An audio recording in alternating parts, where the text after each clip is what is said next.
Brilliance Audio presents The Mozart Effect by Don Campbell. Here is Don Campbell. What is this magical medium that moves, enchants, energizes, and heals us?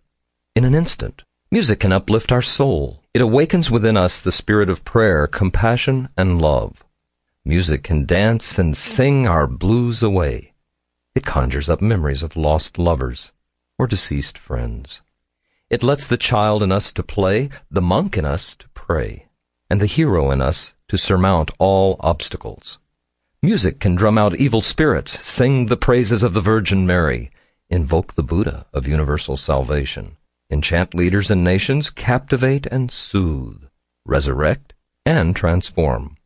From the first cry of life to the last sigh of death, from the beating of our hearts to the soaring of our imaginations, we are enveloped by sound and vibration every moment of our lives.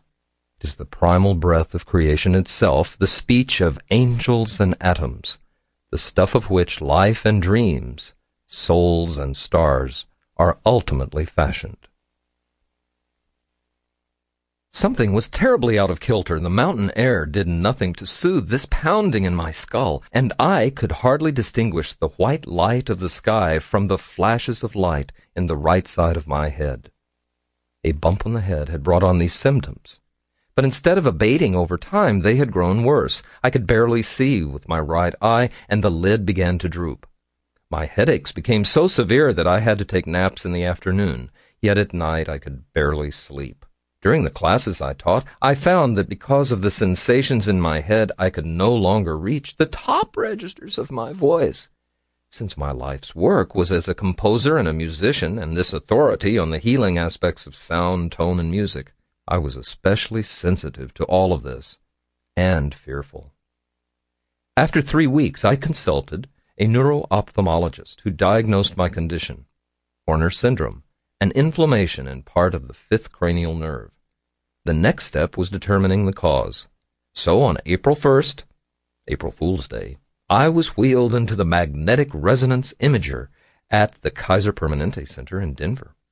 The radiologist found a blood clot more than 1.5 inches long in the right carotid artery, just beneath the right hemisphere of my brain.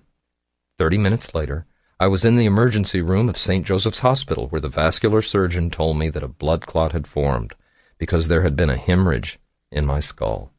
I was really lucky to be alive. After several hours and many tests, I was faced with 3 options.